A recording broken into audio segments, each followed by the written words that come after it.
Amen. Bien, ce matin, le message que j'aimerais de vous partager, ça s'intitule « Des promesses qui nous remplissent d'espérance ». Et à la fin du service, à la fin du message, en fait, qu'est-ce que j'aimerais? Je vais vous inviter, pour ceux qui veulent devenir, vous pourrez piger une promesse. Et puis, on sait que les promesses de Dieu, ça s'adresse à... C'est pour toutes nous autres. Amen. Et puis, c'est bien de commencer une nouvelle année avec des promesses, vraiment, que le Seigneur nous donne. Et ce matin, c'est ça, je vais changer de micro, si c'est correct. On peut-tu... C'est bien? OK. Amen. Dans les dernières semaines, si vous étiez ici, nous avons parlé d'espérance. Hein? Et nous avons vu combien que notre monde, aujourd'hui, a besoin d'espérance, plus que jamais. Parce que vraiment, notre monde ne devient pas de mieux en mieux, mais on semble que les choses deviennent de pire en pire. Et ce matin, j'aimerais encore de parler concernant l'espérance que Dieu veut déposer dans nos cœurs. La Bible appelle le Dieu de l'espérance. Hein?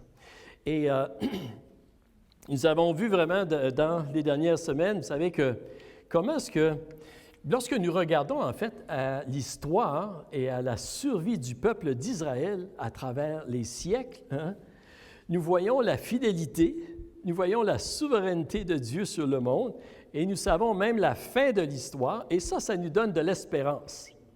Amen. On a vu ça quelques semaines passées. Nous avons vu également, même dans la généalogie de Jésus, lorsqu'on a regardé ça, comment est-ce que Dieu peut prendre quelque chose qui semble vraiment être difficile, vraiment, même des événements qui sont, on pourrait dire, mauvais, puis que Dieu les a fait quand même tourner pour le bien. Et Dieu, c'est un Dieu qui est vraiment tout-puissant. On a vu également dans la visite de Jésus, hein, à travers la naissance de Jésus qui est venu dans notre monde nous donner de l'espérance. Dieu, il se soucie de nous, il se soucie de chacun de nous.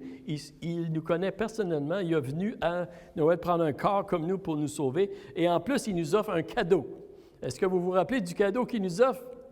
Il nous offre un cadeau de payer toutes nos dettes, en fait, pour qu'on soit complètement réconcilié avec Dieu. C'est merveilleux. Il y a beaucoup d'espérance lorsqu'on lit la Bible et qu'on saisit le message. Ce matin, je veux regarder à un autre moyen que Dieu utilise pour nous remplir d'espérance. Est-ce que vous avez besoin d'être fortifié dans votre espérance ce matin? Hein? On en a tous de besoin. Et je veux voir un autre moyen que Dieu utilise, en fait, pour nous remplir d'espérance. Et en fait, le moyen que Dieu se sert, c'est qu'il nous a laissé des promesses dans sa parole. Il nous a laissé des promesses et il veut que nous puissions serrer ces promesses-là dans notre cœur. Pas seulement qu'on les laisse sur la tablette, mais vraiment qu'on les mette dans notre cœur. Et c'est lorsqu'ils sont dans notre cœur puis qu'on s'appuie sur ces promesses-là, ça nous donne de l'espoir, ça nous donne de la confiance à travers tout ce que nous pouvons vivre dans notre monde. Et nous en avons besoin, notre monde en a besoin plus que jamais, en fait.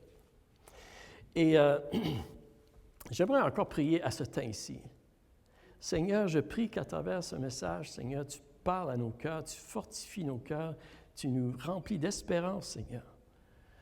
Seigneur, c'est ma prière ce matin, Seigneur, que par ton esprit, tu fortifie chaque cœur qui sont ici ce matin, alors que nous entreprenons une nouvelle année, Seigneur.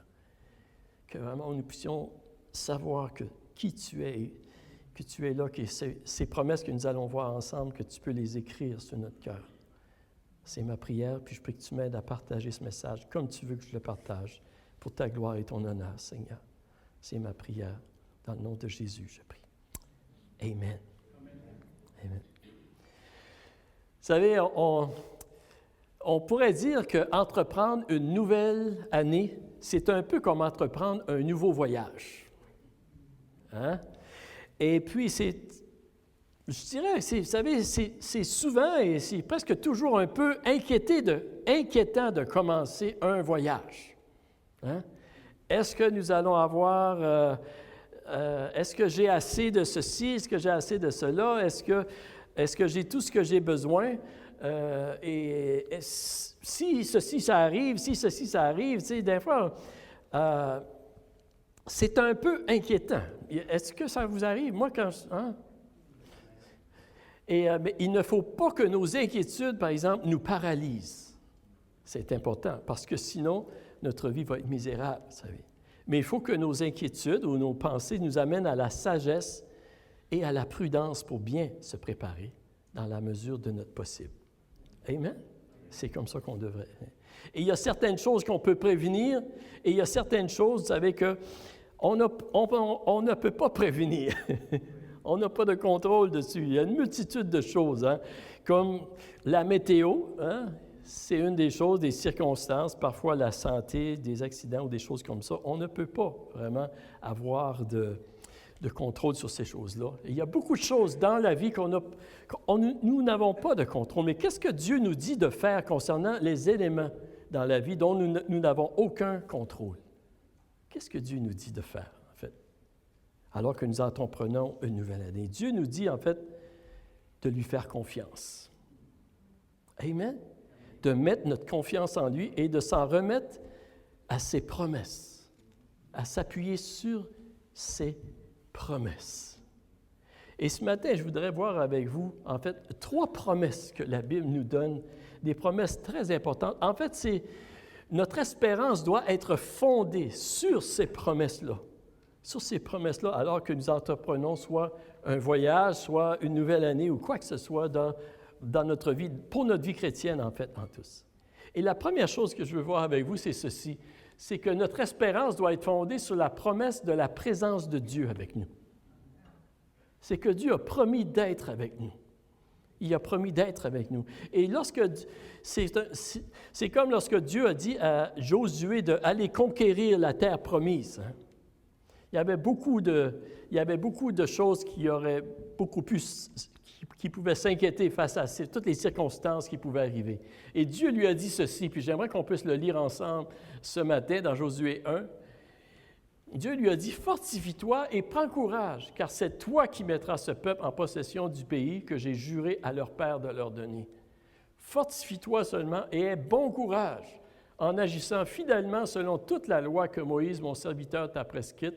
Ne t'en détourne ni à droite ni à gauche afin de réussir dans tout ce que tu entreprendras. » Il a dit que ce livre de la loi ne s'éloigne point de ta bouche, médite-le jour et nuit pour agir fidèlement selon tout ce qui est écrit. C'est alors que tu auras du succès dans tes entreprises, c'est alors que tu réussiras. Ne t'ai-je pas donné cet ordre? Fortifie-toi et prends courage, ne t'effraie point et ne t'épouvante point, car l'Éternel, ton Dieu, est avec toi dans tout ce que tu entreprendras. Amen.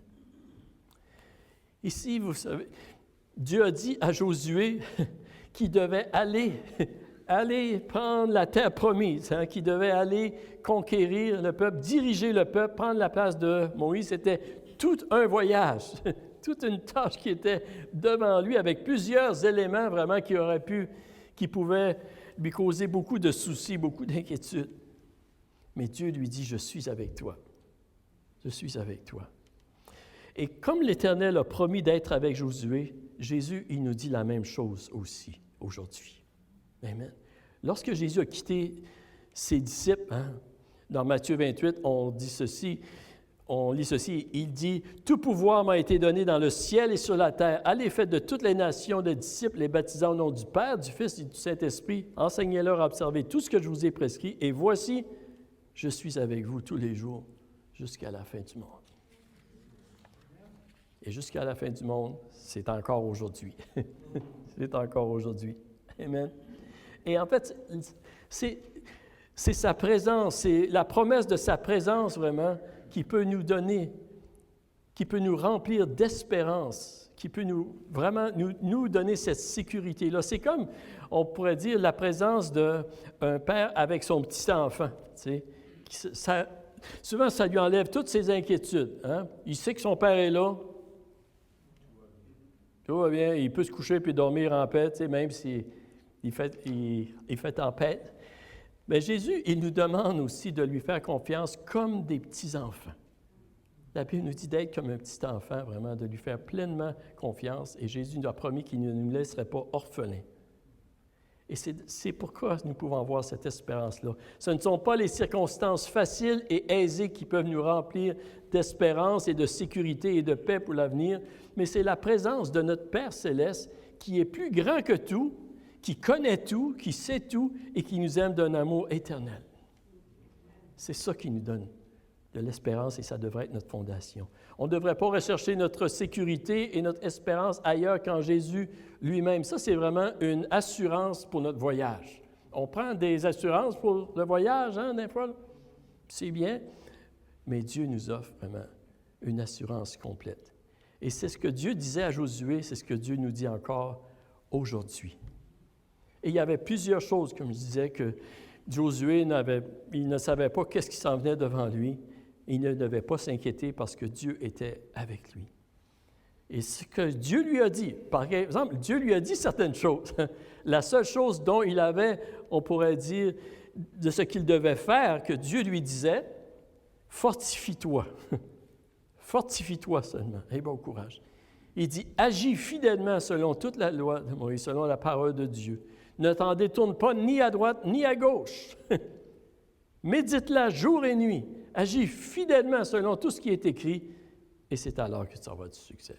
Ça, Josué, c'est ton affaire. Le restant, je m'en occupe. Amen. Et c'est ce que Dieu nous dit encore aujourd'hui, la même chose. Il nous dit, fortifie-toi dans le Seigneur. Agis fidèlement selon ma parole. Ne t'en détourne pas ni à droite ni à gauche. Médite-la dans ton cœur, elle va te fortifier. Inquiète-toi pas du reste. Je suis avec toi. C'est ça que Dieu nous dit aujourd'hui. Le reste, je m'en occupe. Amen. Et ça doit être le fondement de notre espérance. Le premier fondement, Dieu est avec nous. Pouvez-vous dire ça avec moi ce matin? Dieu est avec moi.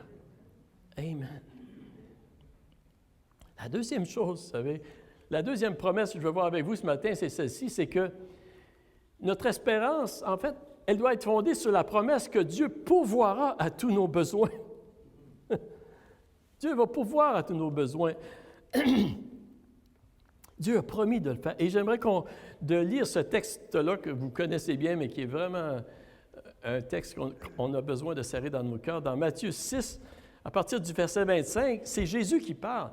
Il dit, « C'est pourquoi je vous dis, ne vous inquiétez pas pour votre vie de ce que vous mangerez, ni pour votre corps, de quoi vous serez vêtus. La vie n'est-elle pas plus que la nourriture et le corps plus que le vêtement? Regardez les oiseaux du ciel, ils ne sèment ni ne moissonnent et ils n'amassent rien dans des greniers, et votre Père céleste les nourrit. Ne valez-vous pas beaucoup plus qu'eux? Qui de vous, par ses inquiétudes, peut ajouter une coudée à la durée de sa vie? Et pourquoi vous inquiétez au sujet du vêtement? Considérez comment croissent les lys des champs. Ils ne travaillent ni ne filent. Cependant, je vous dis que Salomon, même dans toute sa gloire, n'a pas été vêtu comme l'un d'eux. Il dit, si Dieu revêt ainsi l'herbe des champs qui existe aujourd'hui, qui demain sera jetée au four, ne vous vêtira-t-il pas à plus forte raison, gens de peu de foi? Ne vous inquiétez donc point, et ne dites pas, que mangerons-nous? Quoi boirons-nous? De quoi serons-nous vêtus? Car toutes ces choses, ce sont les païens qui les recherchent. Votre Père céleste sait que vous en avez besoin. Il dit, cherchez premièrement le royaume et la justice de Dieu, et toutes ces choses vous seront données par-dessus. Ne vous inquiétez donc pas du lendemain, car le lendemain aura soin de lui-même. À chaque jour suffit sa peine.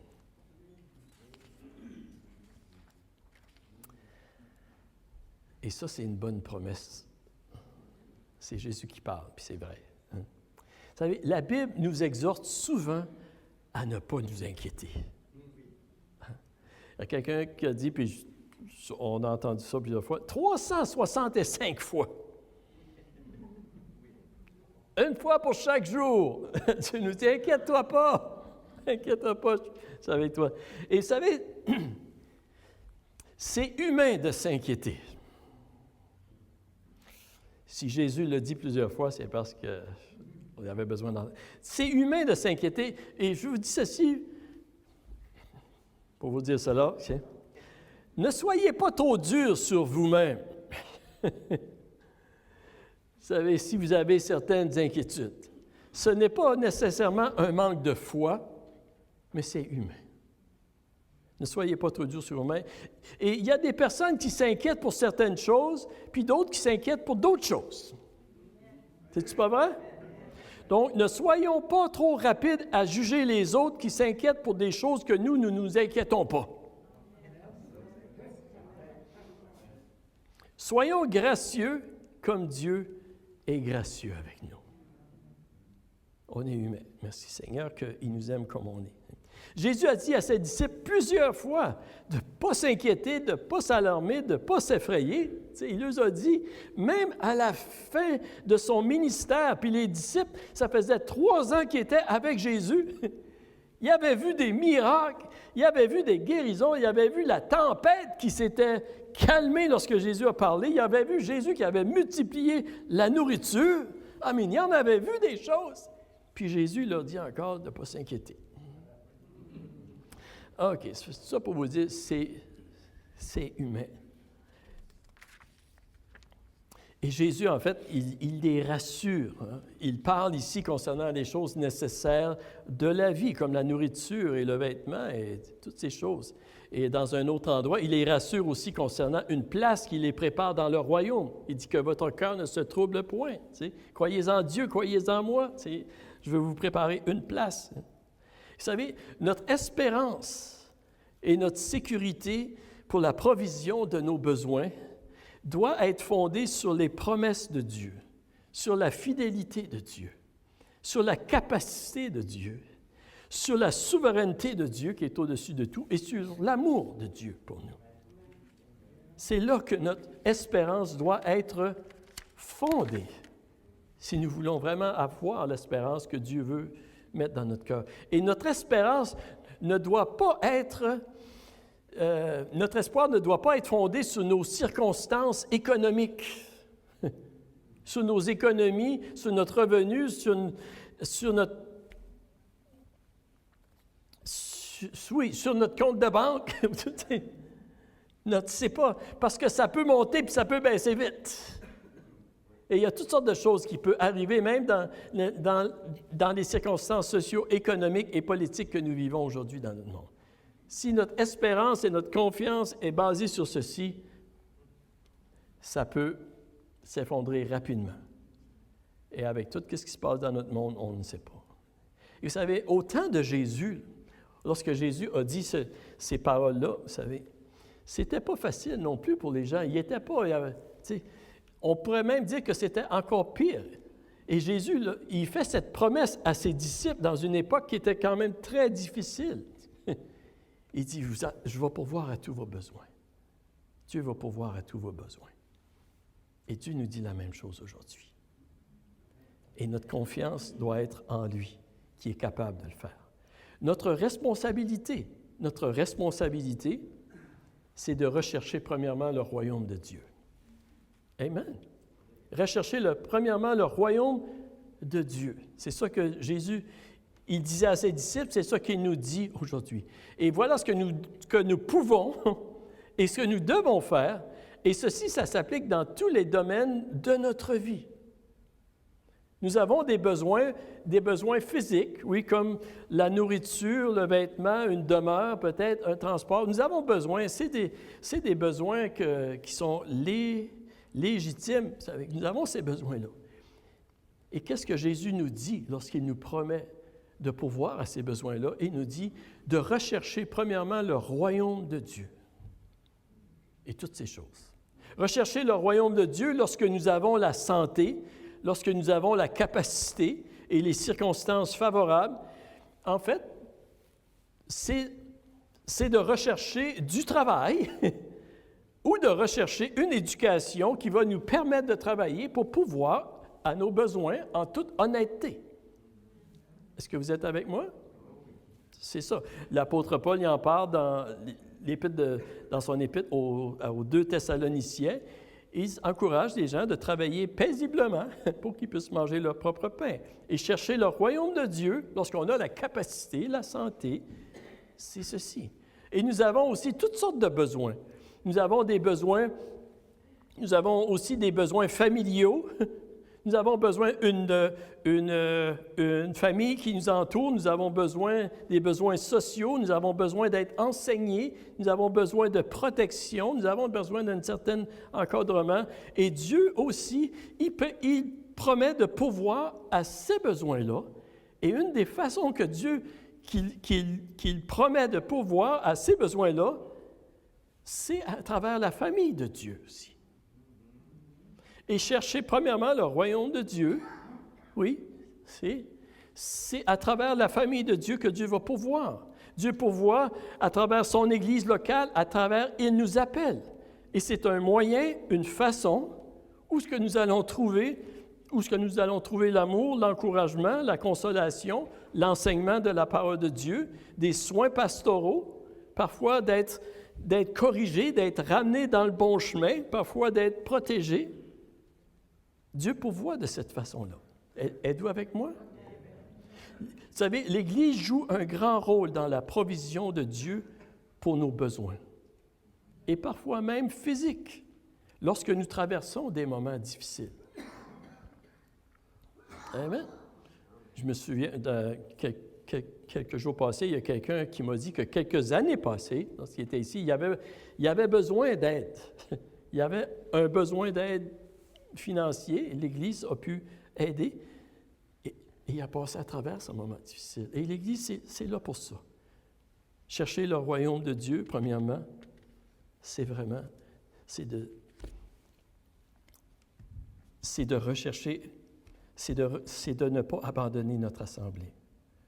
Dans Hébreux 10, la parole de Dieu nous dit « Retenons fermement l'espérance que nous proclamons, car celui qui a fait la promesse est fidèle. Veillons les uns sur les autres pour nous inciter à l'amour et à de belles œuvres. N'abandonnons pas notre assemblée comme certains ont l'habitude. Encourageons-nous mutuellement. Et Dieu pourvoit à travers à tous nos besoins. Est-ce que vous êtes avec moi ce matin? Dieu pourvoit. Et je veux simplement vous encourager. Notre espérance doit être fondée sur la promesse que Dieu va pourvoir à tous nos besoins alors que nous cherchons son royaume. Il va s'en occuper. Et la troisième chose que je veux voir avec vous ce matin, la troisième promesse, c'est que notre espérance doit être fondée sur la promesse de la grâce de Dieu en Jésus-Christ. De la grâce de Dieu en Jésus. Parce que nous avons besoin de la grâce de Dieu. On n'est pas sauvés par nos œuvres et nous ne pouvons pas accomplir quoi que ce soit par nos propres forces, si ce n'est que la puissance de Dieu et la grâce de Dieu qui agit à travers de nous. Amen. L'apôtre Paul disait, « Par la grâce de Dieu, je suis ce que je suis, et sa grâce envers moi n'a pas été vaine. » Il dit, « Loin de là, j'ai travaillé plus que tous, non pas moi toutefois, mais la grâce qui est avec moi. » Et notre espérance aussi est dans la vérité que sa grâce sera toujours suffisante pour nous donner tout ce que nous avons besoin pour servir à sa gloire. Même si on ne mérite pas. Amen, parce que c'est ça la grâce. Dans 2 Corinthiens 12, ça nous dit ceci, l'apôtre Paul, il dit ceci, « 3 fois j'ai prié le Seigneur de l'éloigner de moi, et il m'a dit, ma grâce te suffit, car ma puissance s'accomplit dans la faiblesse. Je me glorifierai donc bien plus volontiers de mes faiblesses, afin que la puissance de Christ repose sur moi. » Dieu lui a dit, « Ma grâce te suffit, Paul. » Et il y aura toujours assez de grâce dans notre vie pour accomplir la volonté de Dieu. Est-ce que vous êtes d'accord avec moi? Parfois, on peut se demander, puis on peut être étiré, tu sais, mais Dieu a promis que sa grâce serait suffisante. Et c'est important vraiment qu'on se rappelle de ceci. Et notre responsabilité, vous savez, face à la grâce de Dieu, c'est de se rappeler, de se souvenir et de se rappeler continuellement de son amour, de sa compassion, de sa faveur imméritée, de sa grâce que Dieu nous a donnée en Jésus-Christ. Continuellement. C'est une des raisons pourquoi nous prenons en fait la Sainte Seine aussi régulièrement pour se rappeler ce que Jésus a fait à la croix pour nous. Et c'est pourquoi aussi que Paul disait à Timothée, « Fortifie-toi, mon enfant, dans la grâce qui est en Jésus-Christ. » Et c'est ce que nous devons faire, nous fortifier dans la grâce qui est en Jésus-Christ. Êtes-vous avec moi ce matin? Vous savez? Et c'est à ce moment-là que ça nous permet de se relever, de continuer, de persévérer et de combattre, vous savez, toutes les accusations qui peuvent venir contre nous c'est à cause de la grâce de Dieu. Et notre espérance doit être fondée vraiment sur les promesses de la grâce de Dieu en Jésus-Christ.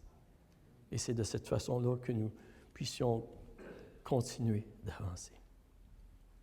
Donc, ce matin, je veux simplement terminer. Quelle doit être la fondation de notre espérance en 2026? Quelle doit être la fondation? Quelles sont les promesses fondamentales qui devraient être dans notre cœur, Seigneur, alors que nous entreprenons une nouvelle année et on ne sait pas ce qui va arriver. Je ne veux pas être un prophète de malheur, comprenez-moi bien, là. C'est pas ça du tout. C'est pas ça du tout mon but, là. T'sais. Mais simplement, vous savez que c'est vrai, on ne sait pas, mais on peut avoir la paix. Amen. On peut avoir la paix, on peut avoir l'espérance, on peut avoir la joie.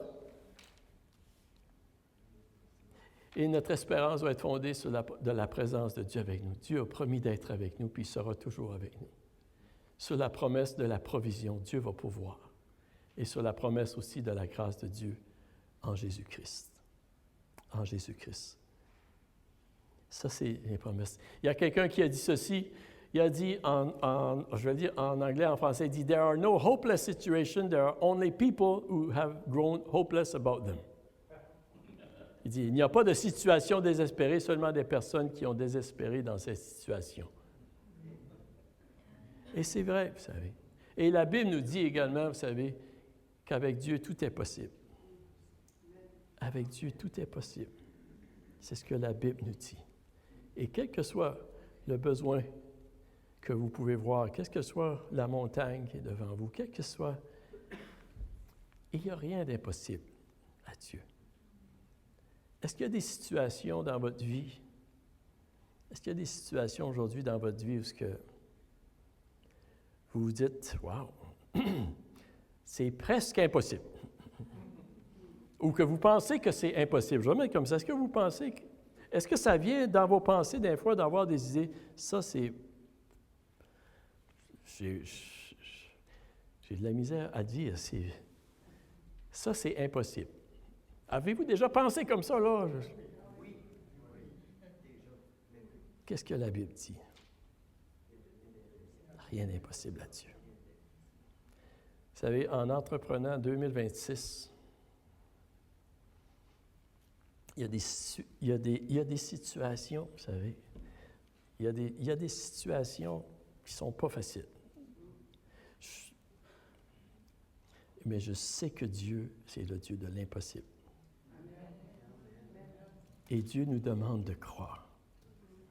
Appuie-toi sur moi. Amen. Joliane puis Sophie, c'est pour vous autres ce matin aussi. Hein? Absolument. Absolument. C'est pour chacun de nous. Dieu nous dit qu'il est avec nous. Sa présence est là, puis ça, on n'est pas tout seul. Je vais pourvoir à tes besoins. Puis je vais pouvoir à cause de ma grâce, pas à cause que tu te mérites, mais à cause de ma grâce. Puis je t'allais prouver en Jésus-Christ. Puis la Bible nous dit, il n'y a rien d'impossible à Dieu. Puis moi, je crois que nous allons voir des choses qu'on aurait cru impossibles se réaliser. On va les voir se réaliser dans la prochaine année. Pour la gloire de Dieu. Parce qu'on sert un Dieu qui est grand. Amen. On va le voir. On va le voir. Et mon souhait, en fait, un souhait pour chacun de nous, vraiment, que le Dieu de l'espérance nous remplisse de toute joie et de toute paix dans la foi pour qu'on déborde d'espérance par la puissance du Saint-Esprit. Et que cette espérance-là, nous pouvons la communiquer, la partager aussi autour de nous dans cette nouvelle année. Amen. J'aimerais qu'on se lèverait debout à ce temps ici. Puis, j'ai demandé à Rachel de venir nous partager un petit témoignage ce matin. Et elle va venir nous partager un petit témoignage.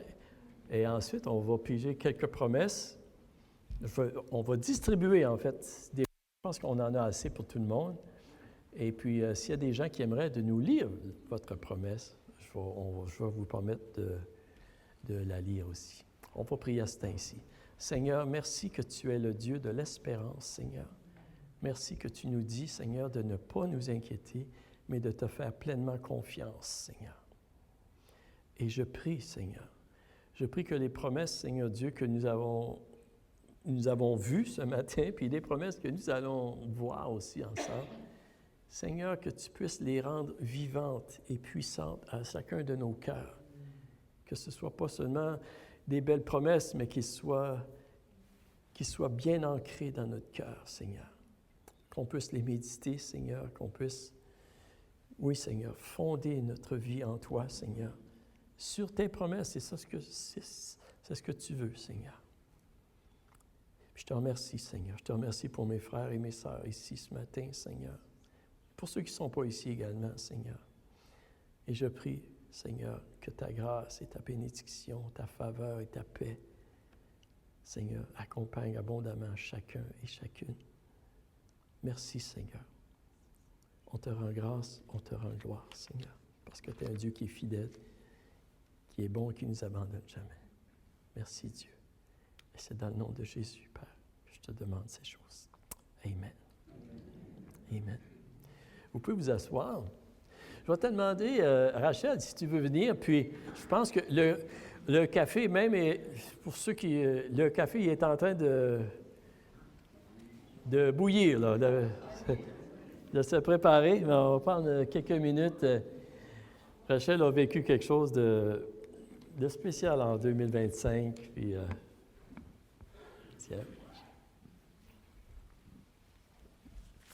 Bonjour. Tout d'abord, j'aimerais remercier tout le monde qui a prié pour moi pour avoir un puits, parce que mon eau était vraiment très, très basse. Puis le Seigneur a pourvu. Donc, pour ceux-là qui ne connaissent pas ça, habituellement, il y a des puits artésiens, puis il y a des puits qu'on appelle des deep wells. Ben, moi, j'avais un puits artésien. Il me restait juste 1,5 pied d'eau. Ça fait, je ne sais pas si tu peux le mettre. Ça, c'est... J'avais un choix à faire. Soit que j'allais comme... On passait l'hiver comme ça, parce que je n'avais pas l'argent pour faire un deep well qui est d'environ de 15 à 18 000 $. Donc, j'ai pas ça. Tu peux le mettre, s'il te plaît. Ça, c'est...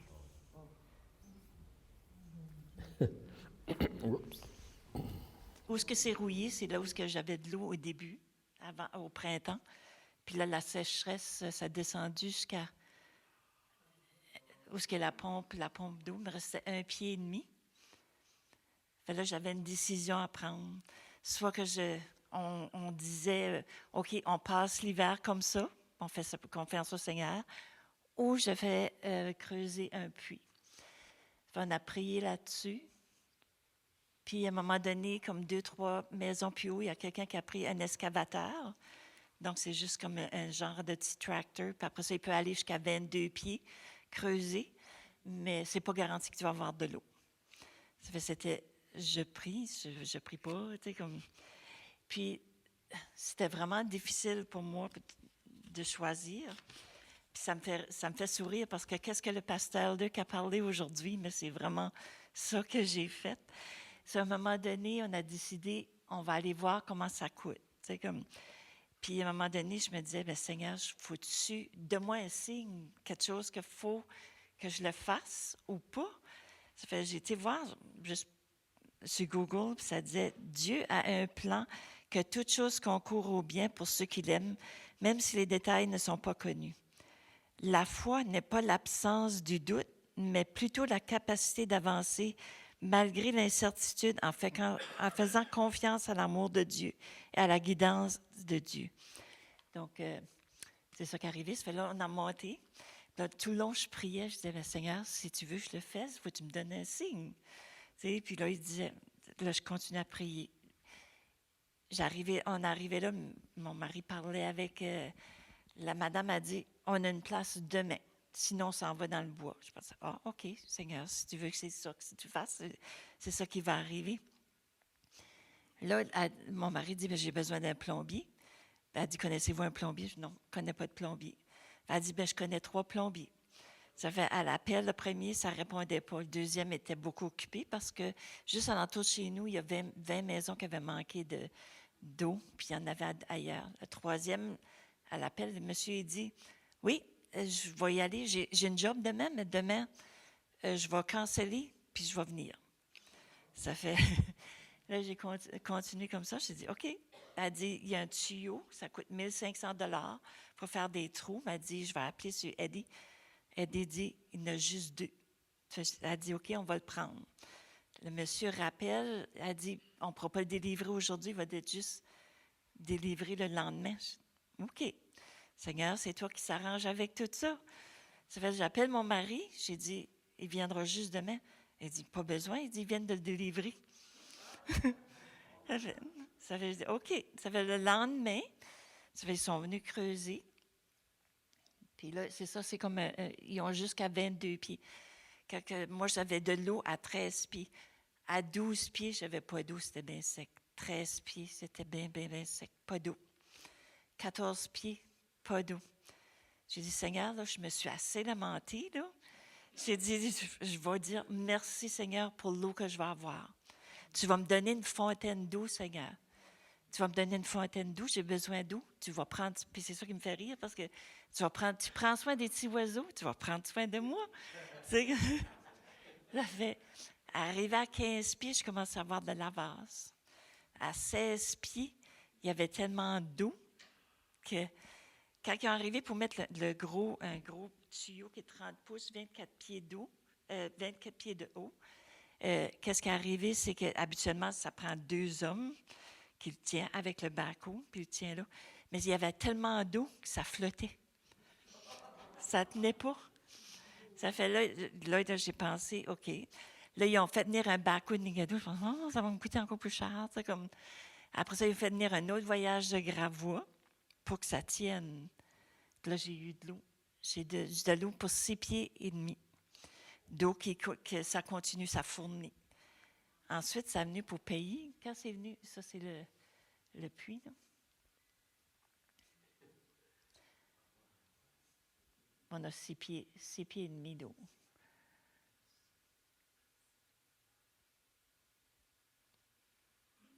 Mais tu sais, des fois, on est tenté avec des choses aussi.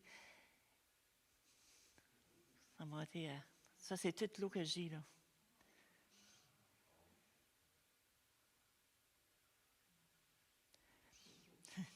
Ça fait, des fois, on est tenté de dire, ah, bien, du monde me dit, ben, paye le cash, ça va coûter moins cher. Tu sais, paye le cash, mais c'est pas légal. Il me semble que ça me disait, Seigneur, tu m'as aidé, puis tout ça partout, mais pas d'être égal. Tu sais, comme, j'ai dit, je vais appeler.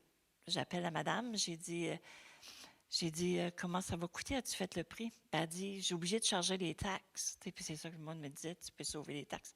Parce elle avait acheté des choses sur Eddie, ça m'avait coûté un autre voyage de surplus de Gravois parce que la fontaine d'eau. Puis là, je pensais, OK. C'est comme, Seigneur, tu me donnes un signe qu'il faut que je paye mes taxes. Comme, elle a dit vraiment, on a tout calculé, ça coûterait comme 5 200. Je fais, pas si pire. Mais elle dit, vous étiez tellement gentil. Elle dit, les monsieur a trouvé que vous étiez tellement gentil. Elle dit, je baisse ça à 4 500. Ça fait, j'ai dit, ça fait de mettre la foi dans le Seigneur. Moi, le Seigneur, les personnes qui me connaissent, ça, c'est toujours à la dernière minute. Mais il pourvoit tout le temps. Je voulais partager ça avec vous autres.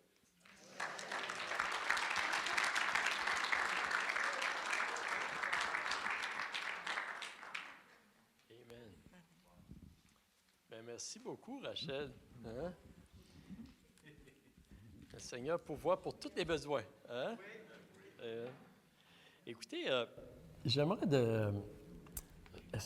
besoin de 2, Pasteur Diane. Tu as travaillé dessus, oui, c'est ça, certainement. Puis Valérie, si vous voulez les distribuer. Je vais prendre ça, c'est pas esthétique. Ah, OK. Tiens. I can take my hands too. Oh, ben regarde. Tiens. Hein, comme OK. ça, puis OK. Prenez-en une, pigez-en une, puis juste que vous sachiez comme les promesses, c'est pas juste une promesse qui s'adresse à vous. Toutes les promesses s'adressent pour chacun de nous, mais c'est spécial. Ces promesses-là, Dieu voudrait qu'on puisse les serrer dans notre cœur. Puis si vous voulez, s'il y a des gens que vous aimeriez venir nous lire votre promesse pour qu'on puisse en bénéficier, tout le monde, je vous invite de venir. On va prendre quelques... Puis je pense que si vous voulez, le café va être prêt bientôt, là, aussi, là, mais je veux juste faire ça un petit peu plus relax, là. C'est le temps des fêtes, hein? Ça fait que... Amen, OK. S'il y a quelqu'un qui veut venir nous lire votre promesse, puis si vous avez un petit témoignage, là, on est plusieurs, là, ça fait que vous pouvez... de qu'est-ce que Dieu a fait pour vous en 2025, une chose que Dieu a faite pour vous en 2025. Je vous invite de venir à ce temps-ci.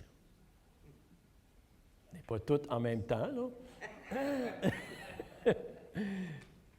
Mais bon. Hey,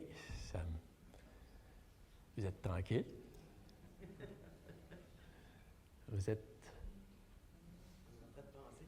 êtes en train de penser. C'est correct, c'est correct. Hein? On a beaucoup de choses pour remercier le Seigneur.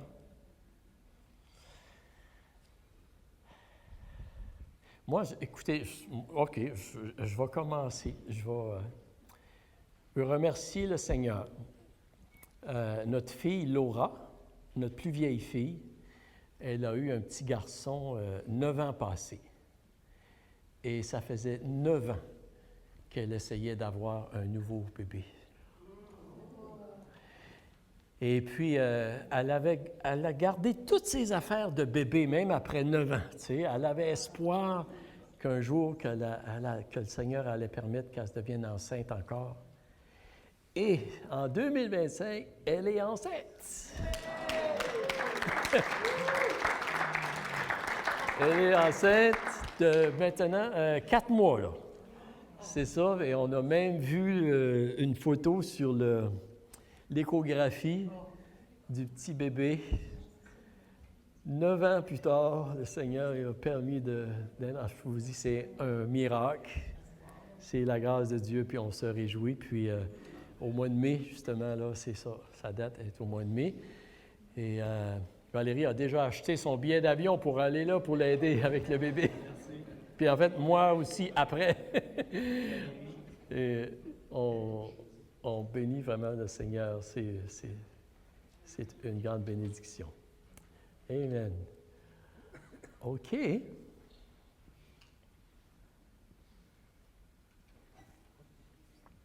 Alors, je vais timer ça, là, Pierre. Là. Oui. Ça a l'air que ma réputation est faite. J'ai, en 2025, j'avais un besoin pour mon cormier en avant qui grandissait tellement qu'il était en train d'atteindre le fil dont je pensais qu'il était le fil électrique. Ce ne l'était pas, mais je l'ai appris par la suite. Et j'avais ce besoin-là, je ne savais pas où m'adresser. Puis soudainement, un voisin, à quelques portes de chez moi, a fait abattre un arbre. Puis je suis allé voir la personne qui faisait le travail, puis il a accepté de venir voir mon cormier. Le soir même, il a taillé mon cormier, même après le souper, ce qui était vraiment exceptionnel. Et puis, il m'a chargé un prix d'ami, vraiment. Et par la suite, c'était comme, on dit, un drôle d'adon, nous autres ici, quand ça a été le temps d'avoir quelqu'un pour déneiger la cour. Habituellement, je ne le demande pas, je tente de le faire moi-même. Et mon voisin me disait, bien écoute, il y a une telle personne, si tu veux, je vais te l'envoyer, tu pourras voir avec lui, et puis il fait déjà la mienne. Enfin, j'ai dit OK. bien, il s'avère que c'était la même personne qui était venue tailler mon cormier. Puis il m'a dit, écoute, puisque je fais la cour du voisin déjà, normalement, une cour, c'est environ 500 et quelques dollars. Mais il dit, je vais vous charger chacun la moitié, je vais vous charger 200 dollars chacun. Puis il déneige tout mon stationnement en arrière, pas juste l'entrée de la maison. C'est vraiment une grâce de Dieu. Alors, merci Seigneur. Puis il pourvoit à nos besoins. Amen. Merci. Merci. Merci. Oui, Hector.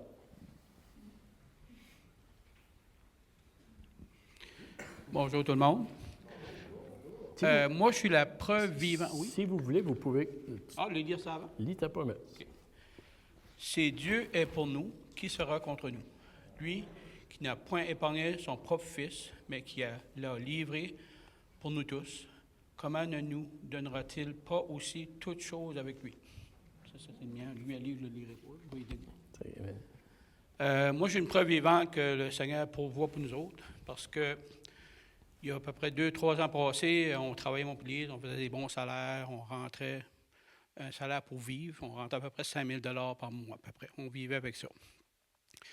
Après ça, elle a perdu son emploi. Le salaire a baissé encore, le revenu de la maison. Après ça, elle a eu son chômage. Après ça, l'année passée, au mois d'avril cette année, son chômage était fini. Puis moi, je travaille juste à temps partiel. On est venu d'à peu près à 5 200 par mois à 2 000.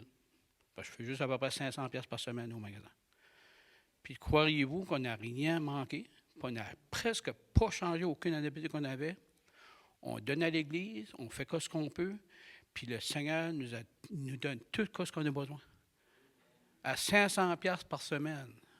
Je ne peux pas le croire, mais on est encore là aujourd'hui, puis on manque de rien. On manque de rien, puis je remercie bon Dieu de prendre soin de nous autres. Puis il peut faire la même chose avec tout le monde, si vous faites confiance. Merci, Hector. Amen. Amen. Y a-t-il quelqu'un d'autre? Oui, Janine. Bien, Janine.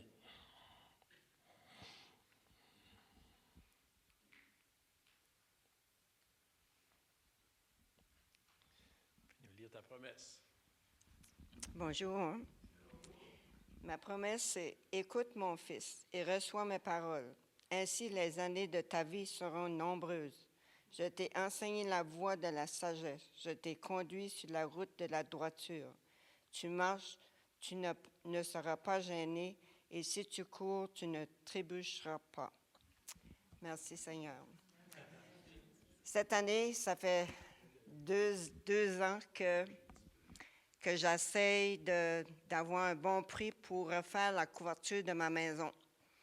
Puis je cherchais, puis j'avais de la misère à trouver quelqu'un pour faire la couverture, puis comme on ne peut pas, puis l'année passée, c'était rendu dans le mois de novembre, puis la couverture n'était pas faite, puis la couverture était brisée. Puis cette année, j'ai mis plus d'emphase dessus, puis j'ai dit, Seigneur, il faut que la couverture soit faite.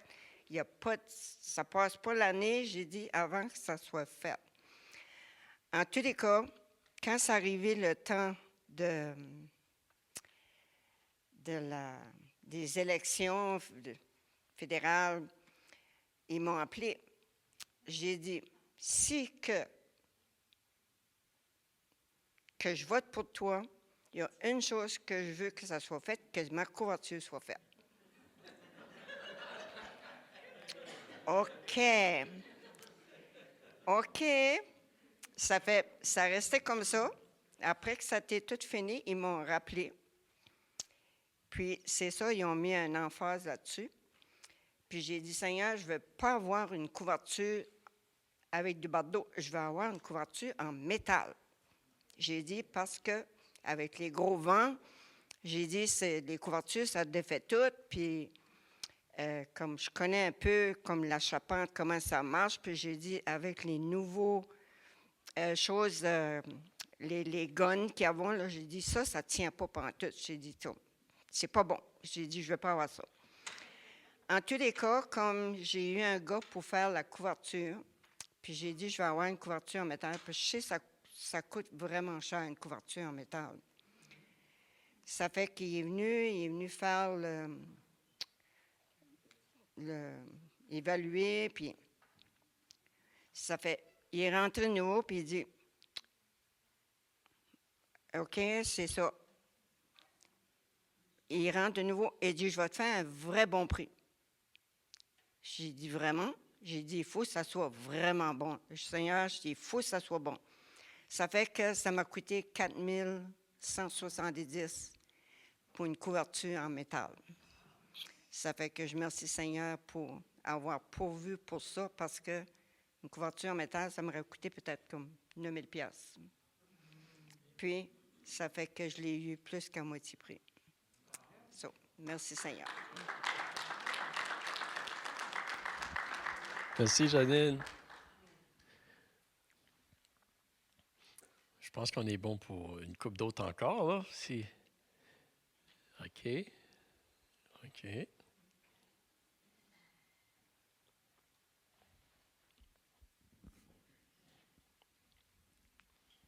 Alors, tu vas nous lire ta promesse? Oui.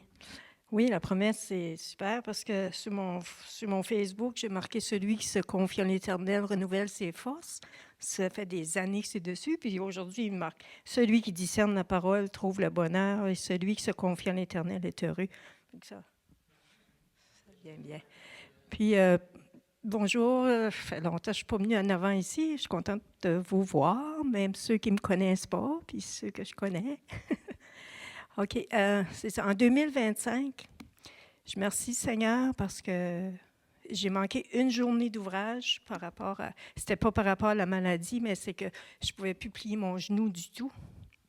Ça fait, je me couchais le soir, puis ça faisait tellement mal. Ça fait que le matin, j'ai appelé au travail. Puis j'ai manqué cette journée-là parce que le genou, ça ne pliait plus. Puis, je veux remercier. Je rends grâce à Dieu parce que c'est juste une journée que j'ai perdue de travail. Ça fait ça, c'est une action de grâce. Puis, quelques semaines auparavant, je m'étais couchée le soir, puis la hanche faisait tellement mal. J'ai eu des problèmes de hanche, ça fait des années passées. Le Seigneur m'avait guéri dans la louange. Et ça, j'avais eu un problème de la hanche. Puis dans la louange, j'ai senti une chaleur qui est venue, puis le mal est parti complètement. Ça fait longtemps de ça parce que Stéphane était avec moi, puis on était au magasin, puis c'est à peine si je pouvais. J'ai arrivé chez nous, j'ai juste tombé à terre, je ne pouvais plus bouger la hanche, puis le Seigneur m'a guéri. Mais en 2025, j'ai eu le problème de l'autre hanche. Je m'ai couchée le soir, puis ça fait pas trop longtemps, ça fait peut-être 2 mois de ça. Je m'ai couchée le soir, puis là, c'était ce côté-là. Là, j'ai dit, Seigneur, non, ça ne recommence pas, là. Je m'ai couchée le soir, puis j'ai dit, Seigneur, tu m'as déjà guéri un côté. S'il vous plaît. En tout cas, je ne peux pas me rappeler les paroles que j'ai dites dans ma prière quand je me suis couchée, mais le mal était tellement intense quand je me suis couchée. J'ai juste, après ça, tombé endormie après avoir prié un peu. Je me suis réveillée. C'est comme si que je cherchais le mal à quelque part. Il n'y avait plus rien du tout. Je me suis levée du lit, puis... j'étais là. Voyons donc. Le mal était complètement parti. Fait que ça, c'est vraiment... Pour moi, c'est une action de grâce véritable parce que c'est physique. Le physique, on sait comment est-ce que ça peut nous accabler dans beaucoup de places sur notre corps. Puis ce matin-là, je sais que le Seigneur avait encore répondu à ma prière. Oui. Puis... merci Seigneur. Puis une autre action de grâce, la dernière, parce que je vais laisser la chance à d'autres aussi de parler. Quand que Joliane a terminé ses études, ses 2 années d'études, en moi, je disais, Seigneur, qu'est-ce qui va pouvoir l'engager? Quelqu'un en chaise roulante, ils vont avoir de la difficulté peut-être à trouver du travail. Puis elle va trouver ça difficile. Mais le Seigneur a répondu tellement vite. suis vraiment ébahie de ça parce qu'elle a commencé à travailler presque tout de suite après. Puis maintenant, elle travaille à temps plein du lundi au vendredi, de 8h à 4h. Vraiment, je remercie Seigneur pour ça. Je veux aussi remercier, rendre grâce à Dieu pour la force, le courage qu'il donne à ma fille de se lever à tous les matins puis d'amener sa fille au travail.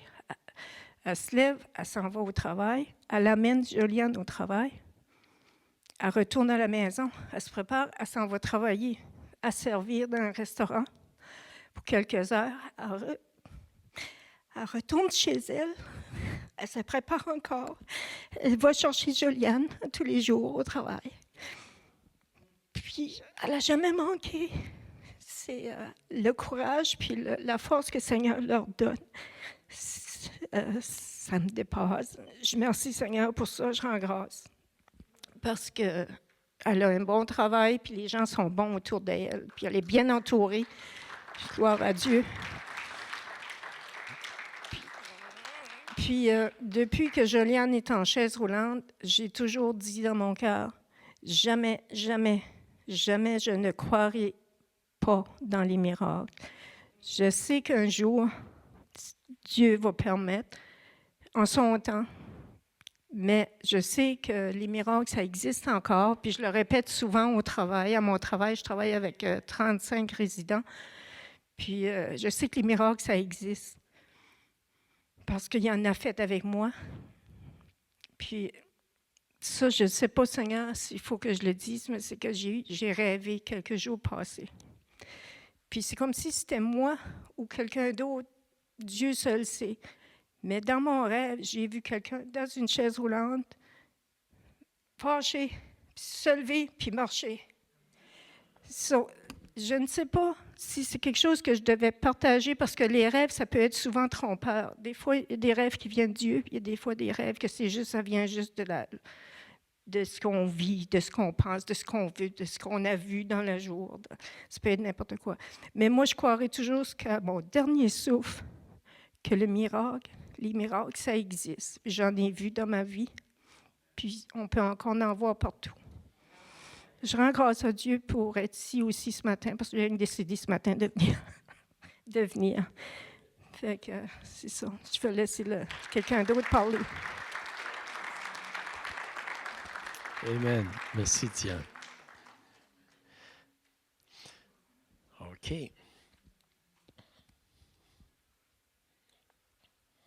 Peut-être 2 autres personnes qui sont venues là.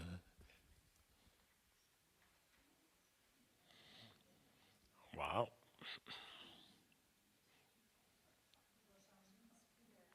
Pasteur Diane? Vas-y. La promesse a dit que la loyauté et la vérité ne t'abandonnent pas. Lis-les à ton cou, écris-les sur la table de ton cœur. Tu acquerras ainsi grâce et bon sens aux yeux de Dieu et des humains. Mon témoignage, ce n'est pas personnel. Mon témoignage, c'est pour la soupe. La soupe pour tout le monde. Comment le Seigneur a mis ça dans le cœur de Charline, qu'elle nous en a partagé. Puis je ne sais pas, je ne peux pas dire, je comprends pourquoi, mais c'est comme si le Seigneur m'a enflammée avec ce désir-là. J'ai vu la main de Dieu parce que cette année, le camp Escuminac, il n'y en avait pas, puis c'était supposé de fermer, puis tout ça. Puis pasteur Luc, il a dit, ça va fermer tout ça. Tu sais, comme je dis, y a-tu des chaudrons? Y a-tu ça? Y a-tu des ustensiles? Veux-tu venir voir? Oui, je vais y aller voir. C'est pas mon genre, là, mais là, je voulais aller voir. Puis on a vu, j'ai ramassé plein de choses. Une des choses que j'ai ramassées, c'est le chariot. Un gros chariot, on l'a utilisé. Puis je sais que c'est banal, mais c'est pas banal. C'est utile à plein de choses. Moi, je bénis Seigneur pour tout ce qu'il a pourvu, pour la soupe, pour tout le monde, qu'on est en train de piloter pour la rendre à son meilleur, mais c'est une belle occasion à démontrer l'amour de Dieu à ceux qui ne le connaissent pas encore. Hein?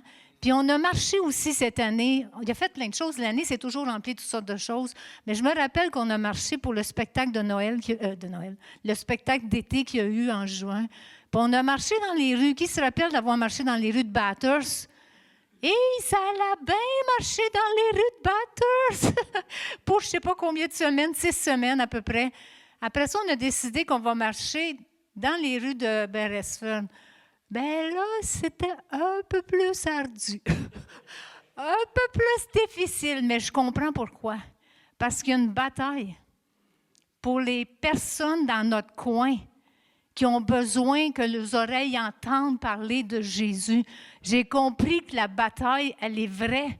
Tu sais, je ne veux pas témoigner la bataille, je veux témoigner que Dieu est plus grand que la bataille. Puis je veux témoigner que c'est ensemble. C'est pas juste Charline, Pasteur Luc, Pasteur Diane, ceux qui viennent nous aider. C'est tout ensemble que ces gens-là vont pouvoir entendre parler le message de la lumière, le message de l'espoir, le message de la vie, et tout ça, tu sais. Je bénis le Seigneur parce que quand il met des projets dans le cœur de quelqu'un, ça peut enflammer d'autres. On est enflammé, mais on espère que la flamme, elle va vous atteindre. Dans le nom de Jésus, c'est mon témoignage.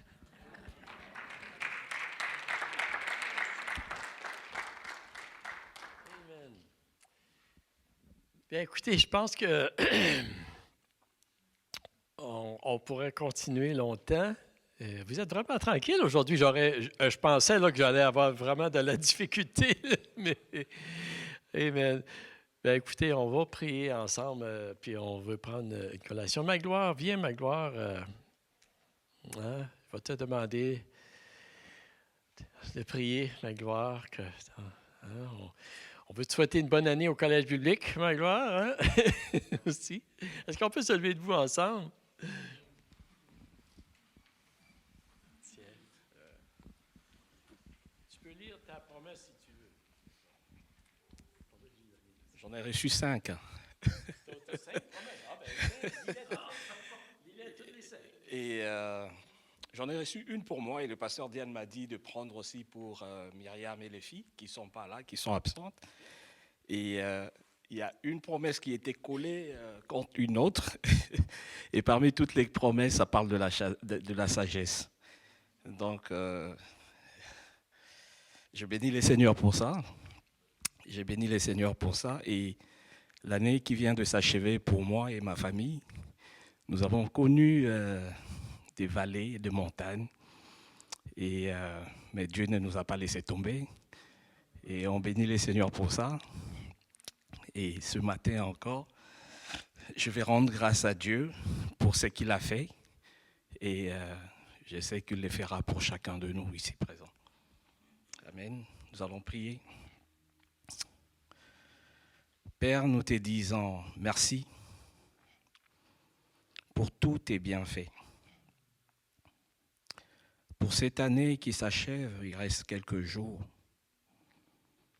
Nous savons que tu n'as pas fini avec nous. C'est juste une date qui va achever l'année, mais la vie continue avec toi. Tu as dit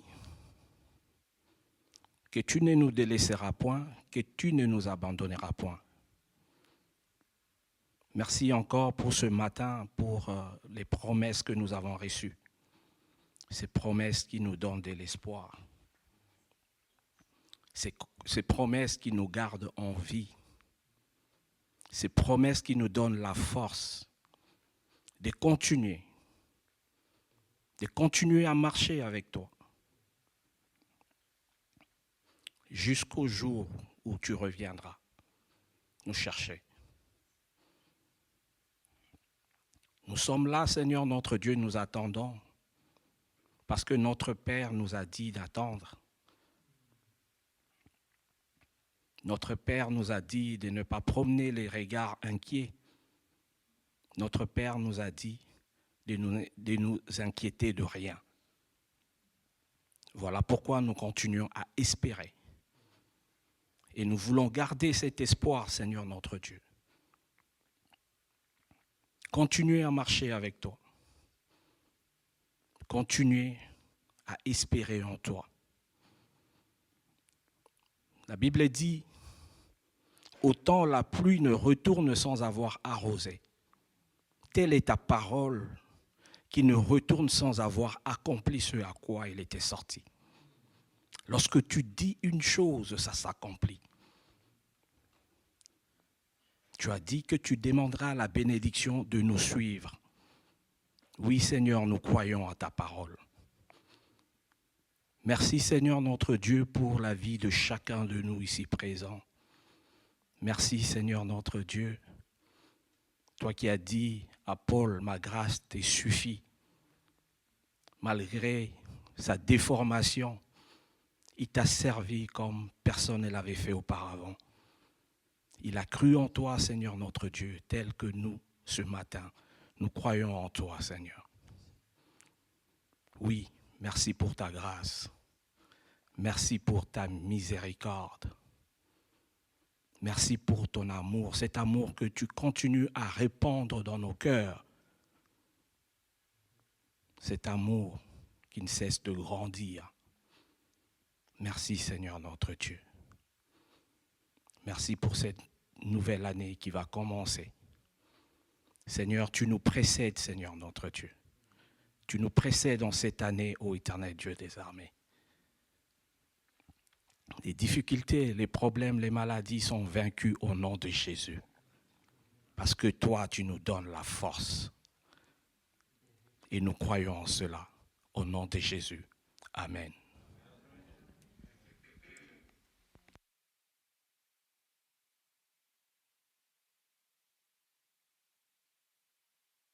Abondamment, tout le monde. Et puis, partagez votre promesse avec quelqu'un. Je vais vous lire la mienne. Hein? Non? Ça dit, les conséquences de l'humilité, de la crainte de l'Éternel, c'est la richesse, la gloire et la vie. Proverbe 22, 4. Amen. Merci Seigneur. Soyez bénis, bonne année, et on se revoit en 2026. Merci tout le monde. Il y a deux cafés.